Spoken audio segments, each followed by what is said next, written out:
Bonjour à tous, ou bonsoir, selon l'heure à laquelle vous regardez cette vidéo. Cette vidéo a pour titre « Confiance en qui ?» Alors, pourquoi ce titre? On va d'abord faire un bref historique et essayer d'expliquer pourquoi la plupart des gens n'ont aucune confiance en Dieu, s'ils y croient, en l'univers, en la providence, en ce en quoi ils croient, de toute manière, comment ça se fait que de toute façon, ils ont cette peur qu'il leur arrive quelque chose, qu'ils n'ont pas confiance, etc. Par exemple, les scientifiques n'ont pas confiance en Dieu, évidemment. Mais d'un autre côté, ils savent beaucoup de choses, mais dès qu'il y a une comète qui menace de frôler la Terre, pour eux, c'est de suite le risque de catastrophe. Donc ils se disent, il est possible que la Terre ait une fin, il est possible que nous explosions tous dans un grande gerbe d'étincelles, etc. De même, s'il arrivait une soucoupe extraterrestre, pour ceux qui y croient, ils vont se régaler là, s'il arrivait une soucoupe extraterrestre et qu'elle se pose sur Terre, qu'est-ce qui se passerait en premier? Ce ne seraient pas les badauds qui seraient les plus proches, ils seraient chassés par l'armée. Pourquoi l'armée? Parce que s'il y a un extraterrestre qui se pose, c'est nécessairement pour nous faire du mal. Ou il a des intentions belliqueuses. Et même si apparemment il a l'air gentil, s'il a l'air de venir pour nous aider, pour nous sauver, etc., les militaires vont dire « nous attendons de voir ». Et ils resteront pas loin, prêts à intervenir. Pourquoi? Alors, bien sûr, ce que je vais dire est valable pour l'armée, par rapport aux extraterrestres, est valable pour les scientifiques, par rapport aux catastrophes qui nous annoncent, le réchauffement climatique, la fonte des glaces du Groenland ou je sais pas quoi. Bon, tous ces trucs-là, qui sont de nature alarmiste, l'idée n'est pas de savoir si c'est vrai ou pas, ou quelle est la part de vérité, de bien fondé, etc. L'idée est de savoir pourquoi c'est si vendable. Pourquoi c'est si vendu, donc, hein? Parce que si c'était pas vendable, si les gens ne voulaient pas acheter du drame, ben, il n'y aurait pas de vente. On ne pourrait pas nous vendre ça. S'il n'y avait pas de demande, il n'y aurait pas d'offre, hein. Donc dès qu'on on dit aux gens que les choses sont extraordinaires, que tout va bien se passer, ils se détendent, mais d'un œil, hein, si je puis dire. Mais dès qu'on leur dit « oh là là, c'est la cata, il va nous arriver un malheur », hop, de suite, ils y croient, et ils sont à fond dedans. Pourquoi? Donc l'explication que je vais vous donner en me servant de Dieu, ouais, c'est le plus facile, mais il faut bien vous dire que c'est valable pour tout le reste de ce qui concerne notre vie. Notre épouse, est-ce qu'on a confiance en elle? Oui, mais bon, on va quand même un petit peu surveiller. Hein? Notre mari, est-ce qu'on a confiance en lui? Si on est la femme, hein? Oui, mais on va un petit peu surveiller. Et il sera plus facile de croire en une parole qui nous dira ton mari ou ta femme te trompe, qu'en une parole du genre je suis sûr que ton conjoint t'est fidèle. Vous voyez, ça mettrait presque un petit peu le doute, ce genre de phrase. Donc les gens s'attendent à ce qu'il leur arrive surtout du mauvais, ou du moins qu'il leur arrive quelque chose qui ne soit pas en rapport avec ce qu'ils attendent d'eux. De même, quand quelqu'un vient vous voir dans un magasin pour dire est-ce que je peux vous aider, vous savez très bien que le but n'est pas de vous aider, le but c'est de vous faire acheter, de vous vendre quelque chose. Et je crois qu'on est tous pareils, sauf bien sûr ceux qui le font, hein, aux clients. Mais en tant que client, on est tous les mêmes. Quand on arrive dans un magasin, qu'on voit de suite, de loin, on le voit arriver du coin de l'œil, on voit arriver un vendeur, une vendeuse qui slalome entre les meubles, les canapés, les aspirateurs, que sais-je, bon, qui se précipite pour nous avec un grand sourire en disant « est-ce que vous avez besoin de quelque chose ?» C'est vrai qu'on se demande si on va l'envoyer chier, parce qu'en lui disant par exemple que ben, si on avait besoin de quelque chose, on n'est pas muet, on l'appellerait. Est-ce qu'on va le remercier poliment? Mais c'est vrai qu'on sent bien qu'à chaque fois, la personne est déçue, parce que justement, elle a besoin qu'on ait besoin d'elle, pour ainsi dire. Hein. Bon. Mais revenons à notre Dieu, si je puis dire. Hein? Pourquoi les gens n'ont pas foi en Dieu? Et pourquoi ceux qui ont foi en lui, en même temps, ont un état d'esprit qui est antinomique? Ils vont dire, par exemple, Dieu m'envoie des épreuves. Ce qui est stupide, pourquoi il ferait ça? Si c'est un Dieu d'amour, il n'a pas à nous envoyer des épreuves. Dieu m'a abandonné, pourquoi il ferait ça? Hein, bon, etc. Il y a beaucoup de croyants qui ont une version du divin qui est assez problématique. Je dirais que s'ils m'expliquaient leur croyance, j'aurais pas envie de croire en Dieu. Si j'étais quelqu'un qui a besoin de savoir, de m'instruire sur la question, tel qu'on me décrit Dieu, j'ai pas envie d'y croire. Hein, voilà. Surtout comme le décrit comme un dieu d'amour, un dieu de ceci, un dieu de cela, qui a tout pouvoir. Et après, on n'a qu'à regarder autour de nous et on voit bien qu'il y a des choses qui vont pas trop bien. Hein, voilà, c'est pour être poli. Donc, on a, même le croyant a une foi très limitée en Dieu, même s'il n'avouera jamais, y compris sous la torture. Maintenant, essayons de comprendre d'où ça vient, ça. D'où ça vient que l'armée se méfie des extraterrestres? D'où ça vient que l'homme et la femme se méfient l'un de l'autre, même s'ils font mine que tout va bien? D'où vient cette espèce de suspicion envers l'autre. Et pourtant, l'autre a beau nous dire « mais je fais ça pour ton bien » ou « c'est pour ton plaisir » ou « t'inquiète pas ma chérie » ou « mon chéri je t'aime » etc. « Jamais je te tromperai ». Plus les gens insistent pour nous rassurer et moins nous sommes rassurés. Ce qui est assez, quand même, qui aurait même un côté amusant, hein, comique. Bon. À l'origine de tout ça, il y a quoi? Ben, il y a encore les parents et l'éducation des enfants. Quand un parent demande quelque chose à son enfant, qu'elle lui dit « fais ceci, ne fais pas cela », etc., on se dit bah, « il le fait pour son bien », certes, mais il le fait aussi et surtout pour son bien à lui. C'est-à-dire que, par exemple, un père qui rentre fatigué du travail, si le gamin qui n'a pas vu son père de la journée fait le zouave, c'est pas pour l'emmerder, c'est pour attirer l'attention. Ça, je pense que n'importe quel débutant en psychologie peut l'expliquer aussi bien que moi. Par contre, il est évident qu'il y a une partie qu'on n'a pas envie d'expliquer, on n'a pas envie de se pencher là-dessus. Le père, il rentre du boulot, il est crevé, il est fatigué, il a fait des heures, il n'a pas envie d'entendre hurler dans ses oreilles. Même si par ailleurs, il sait très bien que le gamin, ce qu'il fait, il ne le fait pas pour l'emmerder, à un moment donné, ça va l'emmerder. Donc il va lui demander de se taire, de faire moins de bruit, ou de jouer à autre chose. Bref, il va lui demander quelque chose qui est, comment je pourrais dire ça, mais qui est à son avantage à lui, au père. La mère va dire « Mon chéri, peux-tu faire ça? Maman serait contente si tu faisais ceci, si tu faisais cela. » Et quand on est enfant, et on a tous été enfants, on est bien placé pour comprendre, pour savoir, pour être en prise directe, je dirais, avec le fait que 90% des choses qu'on nous réclame, qu'on attend de nous, sont surtout pour les autres. N'ayons pas peur de le dire. On a une époque où maintenant il faut dire les choses telles qu'elles sont, au risque de devenir hypocrite. Et quand je dis au risque de devenir, c'est pour m'amuser que je dis ça. Ça fait longtemps qu'on est devenu de gros hypocrites. Seulement maintenant on ne veut pas l'assumer, donc on le renie. Après avoir nié la vérité, on va nier le fait qu'en vérité on est des gros hypocrites. Donc pour ne plus être hypocrite, il suffit d'énoncer les faits tels qu'elles sont. Quand un père rentre du boulot, qu'il est fatigué, il va demander à son fils ou sa fille, ou peu importe, de se taire.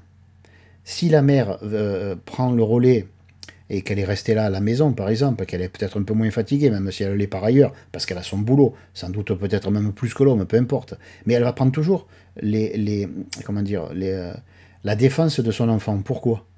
D'où lui vient ce truc-là? Vous voyez? Bon, on pourrait en faire une autre vidéo là-dessus, donc on va pas s'étendre. Il est certain qu'elle agit comme ça, comme si elle devait réparer quelque chose ou compenser quelque chose. Donc je vous laisse deviner quoi. Il suffit de comprendre que les parents, dans tout ce qu'ils attendent de leurs enfants, dans tout ce qu'ils leur réclament pour le bien de l'enfant, hein, voilà, ok. Donc tout ce qu'ils demandent pour le bien de l'enfant, en fait, à 90%, c'est pour leur bien-être à eux, c'est pour leur plaisir à eux, c'est pour leur quiétude mentale à eux, c'est pour leur sécurité, c'est pour leur sentiment que tout va bien, bref, c'est pour eux. D'accord? Bon. Il faut se rappeler qu'aux yeux d'un enfant, papa est un dieu, maman est une déesse, ou un dieu, comme vous voulez. Si maman est un dieu féminin ou une déesse féminine, alors ça veut dire que pour l'enfant, Dieu, c'est le premier Dieu qu'il connaît, c'est son père, la première déesse qu'il connaît, la première divinité féminine qu'il connaît, c'est sa mère. Donc pour lui, c'est simple. Il va emmagasiner, non pas l'idée parce qu'il est petit, il ne peut pas l'intellectualiser ça, mais il va emmagasiner un ressenti qui, en quelques mots, pourrait se traduire ainsi: tout ce qu'on me demande pour mon bien, c'est en fait pour le bien des autres. Vous voyez, c'est assez lapidaire, je sais. On ne va pas rentrer dans les subtilités. C'est pas la peine de dire oui, mais ceci, oui, mais cela. Tout ce que vous connaissez et qui est bien, on ne va pas en parler, ça ne m'intéresse pas. Ce qui m'intéresse, moi, c'est ce qu'on n'a pas envie de parler. Ce dont on n'a pas envie de parler. C'est ça qui m'intéresse. Parce que comme on n'en parle pas, ben on n'en parlera jamais. S'il n'y a personne pour fâcher, s'il n'y a personne pour dire des choses qui font grincer des dents, on n'avancera pas. Et pour avancer, pour ceux qui ont une recherche spirituelle, ésotérique, quel que soit le nom, ou qui ont une recherche qui finisse en isme, hein, peu importe. Ce qui est important, c'est de savoir que si on se prétend intelligent seulement, on ne peut pas se mentir et se faire passer soi-même pour un con à nos propres yeux, ou aux yeux des autres, parce qu'il y en a qui ont arrêté d'être cons, hein, si je peux me permettre cette expression vulgaire. Il y en a qui ont arrêté d'être cons, et ils voient bien que, bon, ils ne savent pas quoi dire aux autres, ils les voient bien continuer à agir d'une manière qui est hypocrite, qui va à l'inverse de ce qui est énoncé, mais ils ne peuvent pas les aider, parce que celui qui n'a pas envie de l'être ne peut pas être aidé. Hein, bon. Donc c'est à nous de décider si ce que je dis vous convient ou pas. Si ça ne vous convient pas, c'est pas grave, vous jetez tout. Mais si ça vous convient, et que ça vous fait réfléchir, peut-être que vous verrez que ça expliquera beaucoup de choses, beaucoup de problèmes dans votre vie, y compris dans le couple, y compris dans le travail, etc. Votre patron, peut-être que vous avez confiance en lui, c'est le patron, donc c'est Dieu dans sa boîte.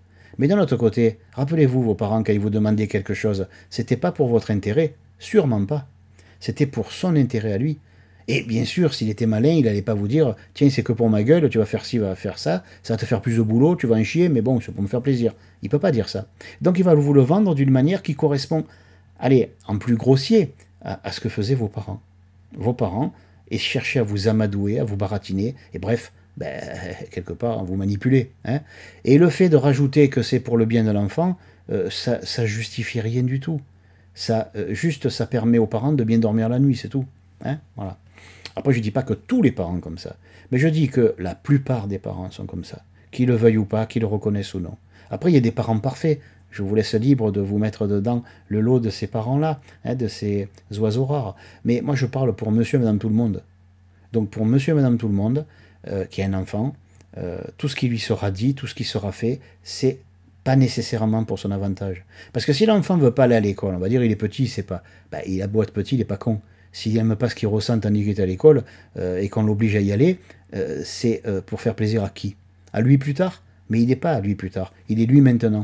Vous voyez? Je ne dis pas qu'il faut laisser passer tous les caprices, c'est pas ce que je veux dire. Mais si on n'est pas capable de reconnaître que, en tant que parent, ce qu'on fait pour l'enfant, entre guillemets, on le fait surtout pour soi, eh bien alors, c'est pas la peine d'aller plus loin, c'est pas la peine d'être dans la spiritualité, dans l'ésotérisme, parce qu'on n'a rien compris à soi, on ne sait même pas comment on fonctionne, on ne veut même pas le savoir. Et puis d'ailleurs, ça nous énerve quand quelqu'un nous le fait, se fait entendre et l'explique. Hein. Donc si vous êtes un peu agacé par ce que je dis, ben, sachez que ce qui vous agace, c'est pas ce que je dis, c'est ce que vous refoulez qui remonte à cause de ce que je dis. Donc à vous de voir si vous voulez le traiter ou le refouler plus encore. C'est pas mon souci, mon problème ou ma solution. C'est juste un exposé, vous en faites ce que vous voulez après. Donc voilà pourquoi nous avons une confiance très très très limitée en Dieu. Voilà pourquoi on s'attend plus à ce qu'il nous envoie des emmerdes qu'autre chose. Voilà pourquoi l'armée, si elle entendait parler d'extraterrestres qui se posent, elle viendrait, et qu'est-ce qu'elle ferait? Ben, elle entourerait la soucoupe, ou l'engin spatial, et il serait prêt à tirer, ou il serait prêt à envoyer une bombe atomique, que sais-je. On voit assez de films américains comme ça, mais c'est pas propre aux Américains. La peur de l'autre, de l'altérité, comme on dit, elle est universelle. Enfin, du moins, elle est planétaire. Bon. De la même façon, pourquoi les militaires sont surarmés, suréquipés, surentraînés? Pourquoi la France est, si c'est toujours le cas, la 5e puissance nucléaire planétaire? Pourquoi? Est-ce que c'est basé pour la sécurité, sur le on ne sait jamais, ou c'est basé sur la peur, ou sur la certitude que l'autre nécessairement est contre nous? Nécessairement, il est que pour sa gueule, pas pour la nôtre. Il n'est pas pour nous. Il peut faire ce qu'il veut, il peut être gentil, il peut signer les traités, il peut nous serrer la main, il peut nous rouler une pelle, il peut faire ce qu'il veut. On n'aura jamais confiance en lui. Parce que dès le départ, l'enfant qui est arrivé à la conclusion subconsciente, hein, c'est pas lui qui l'a intellectualisé, mais son être intérieur l'a marqué comme ça. Quand un enfant arrive à la conclusion que ses parents, hein, la chair de sa chair, de là d'où il vient, hein, quand ses parents, quelque part, trahissent sa confiance et lui font croire que c'est pour son bien alors que c'est pour le leur, ben, quand vous avez votre père et votre mère qui font ça, même s'ils le font sans arrière-pensée, et d'ailleurs, quasiment personne ne le fait avec l'esprit de mal, attention, hein. Je ne dis pas que les parents sont des mauvais parents, mais peut-être qu'ils sont des mauvais éducateurs, ce qui n'est pas du tout la même chose. Être bon parent, c'est pas très difficile, mais être un bon éducateur, c'est un art. Et à cet art-là, les gens n'ont pas envie de s'y frotter, ils n'ont pas envie de l'étudier, parce que ce qu'ils apprendraient en premier, ben, c'est qu'ils se démerdent mal. Donc ils préfèrent se débrouiller seuls et être les seuls à juger de la valeur de leur façon d'être des parents. Ce qui est excusable, ce qui est très humain, tout ce que vous voulez. Mais en attendant, c'est pas la vérité, et c'est peut-être pas la meilleure façon de s'apprendre, de se comprendre et de se réformer, le cas échéant, si on a vu en nous quelque chose qui n'est pas très bien. Voilà. Donc voilà d'où vient la peur de Dieu, voilà d'où vient la peur de l'autre, d'où vient la méfiance, d'où vient la suspicion. Ça vient du fait qu'à l'origine, si nos propres parents nous ont laissé une trace de mensonge, et qui nous ont menti pour se faire du bien, alors imaginez l'étranger. Vous voyez? C'est presque la parole à l'envers de la Bible. C'est ce verset de la Bible qui dit si un homme, un père, est capable d'aimer son enfant, qu'en est-il du Père qui est dans les cieux? Si un homme peut aimer, alors le Père qui est dans les cieux peut aimer aussi. Bon, je vous oriente pas vers la religion, c'est juste un passage, un verset, qui est pris dans le sens psychologique, ou symbolique, comme vous voulez, et qui explique bien que si on le met à l'envers, on pourrait dire que si nos propres parents, la chair de notre chair, a déçu nos attentes, qu'en est-il de l'étranger qui n'a rien à foutre de nous? Voilà, c'est sur ces mots que je vous laisse réfléchir, méditer, ce que vous voulez, ou rejeter, hein, parce que bon, normalement, les spiritualistes modernes sont plutôt des gens qui ne voient que le côté positif. Sous-entendu, ils ne veulent pas voir le négatif. Et à force de voir que le positif, c'est le négatif qui nous bouffe, qui l'emporte et qui détruit notre vie. Hein. Après, chacun voit midi selon le pas de sa porte ou depuis le pas de sa porte, et chacun peut dire oh, mais si on se concentre sur le négatif, on devient négatif. Il n'y a pas de souci. Ok. Mais en se concentrant sur le positif, alors qu'on est bourré de négatif, ça fait quoi? Ça efface le négatif et ça le remplace par du positif. Si on prend un verre sale et qu'on le remplit d'eau pure, ce qu'on boit c'est de l'eau pure? Je suis pas sûr.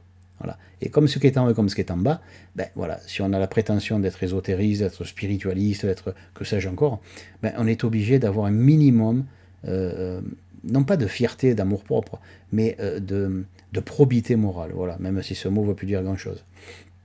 Voilà, là-dessus, je vous laisse, je vous dis à bientôt, et je vous souhaite une bonne journée ou une bonne nuit, selon l'heure à laquelle vous visionnez cette vidéo. Au revoir.